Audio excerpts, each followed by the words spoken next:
IMF Pakistan में governance ऐं corruption बाबत नई रिपोर्ट जारी कंदे पाकिस्तान जी मुआशी तरक्की ऐं इस्तेकाम में करप्शन खे वॾी रंडक करार ॾिनो आहे। रिपोर्ट में ॼाणायो वियो आहे त अशरफिया पंहिंजे मफ़ाद लाइ हुकूमती पॉलिसियुनि ते क़ाबिज़ आहे।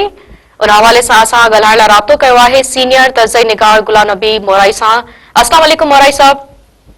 वालेकुम अस्सलाम। मोराई साहब, IMF जे पाकिस्तान बाबत इन ताज़ी रिपोर्ट खे अवां कीअं था ॾिसो?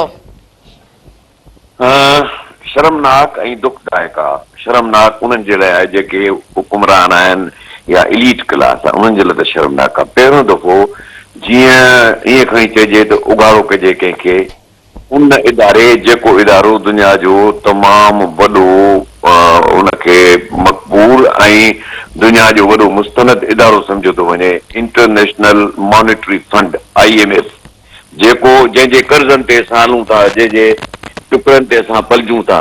ऐं उन पहिरियों दफ़ो पंहिंजी डायग्नोस्टिक रिपोर्ट ॾिनी आहे त जंहिंमें ॿुधाए थो त भई पाकिस्तान में हर सतह ते बदउनवानी आहे, करप्शन आहे, रिश्वत आहे, रिश्वतखोरी आहे ऐं ताक़तवर हल्का, ताक़तवर माण्हुनि यानी जंहिंमें हुकुमरान आहिनि, जंहिंमें सियासतदान आहिनि, जंहिंमें सबिदार आहिनि, उन्हनि माशी जेके इक़्तिसादी पॉलिसियूं आहिनि उहे उन्हनि वटि यरगमाल आहिनि। यानी हू पंहिंजे मर्ज़ी जूं पॉलिसियूं ठाहिनि था, पंहिंजे सहूलियतुनि जे लाइ पॉलिसियूं ठाहिनि था, पंहिंजे पर्क्स एंड प्रिविलेजिस जूं पॉलिसियूं ठाहिनि था। उन्हनि खे आम माण्हू जी का गर्ज़ कान्हे, आम माण्हू जो को सोच कान्हे। ही जीअं न बूझो कंहिंखे ॾिबो आहे, सची ॻाल्हि इहा आहे त इहो हिकिड़ो बूझो आहे उन्हनि इदारनि जे लाइ, हुकुमराननि लाइ ऐं बल्कि अवाम ग़रीब लाइ बि वीचारे मुल्क जे जॾहिं जेके इलीट क्लास आहे, रूलिंग क्लास आहे, जॾहिं उन्हनि जा अहिड़ा उन्हनि जा इहे अफ़ाल आहिनि।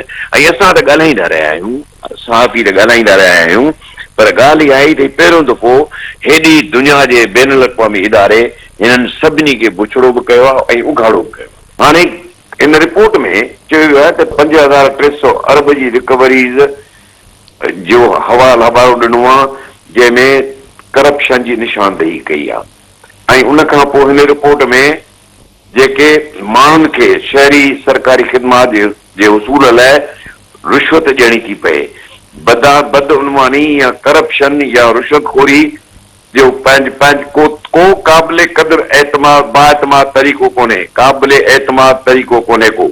यानी इहो 186 रिपोर्ट आहे जेका सही सची ॻाल्हि आहे त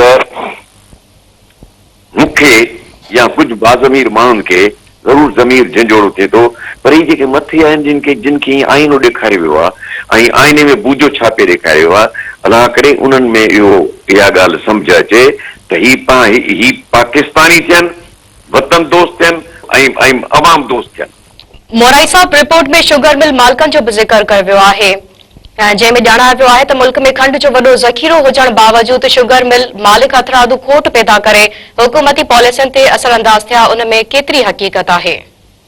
हक़ीक़त त इहा आहे त शुगर मिलूं आहिनि कंहिंजूं, तक़रीबन हुकुमराननि जूं आहिनि, बादशाहनि जूं आहिनि। घणो करे त सॼे पाकिस्तान में मिलूं उन्हनि जूं आहिनि, बासर माण्हुनि जूं आहिनि, जेकी या त हुकूमतुनि जो हिसो आहिनि या हुकूमतुनि खे ठाहिनि रोड़नि था।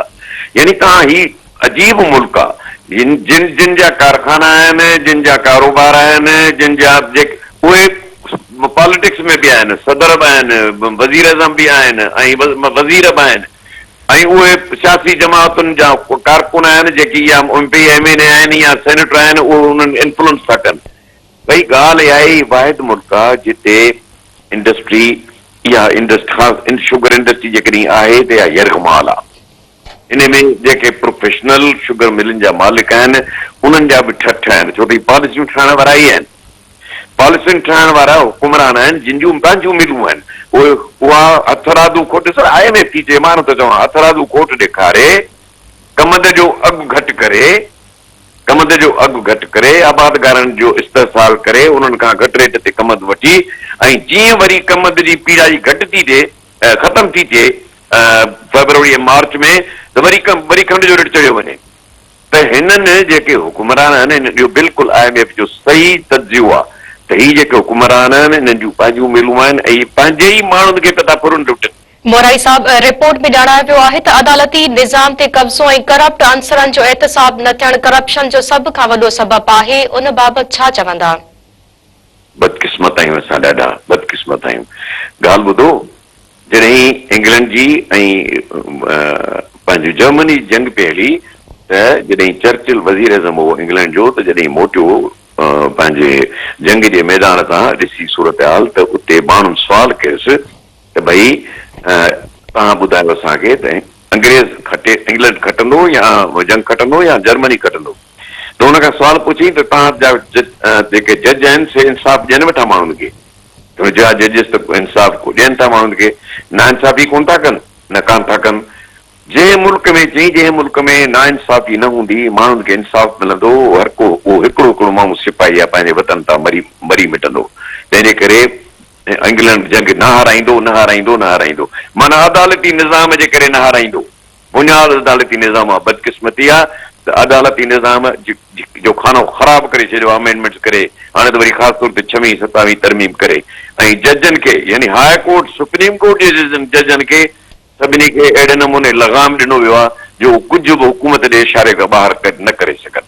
ऐं पोइ उते कहिड़ो निज़ाम हूंदो जॾहिं उन लेवल ते निज़ाम जी हालत आहे, हेठि वरी छा हूंदो?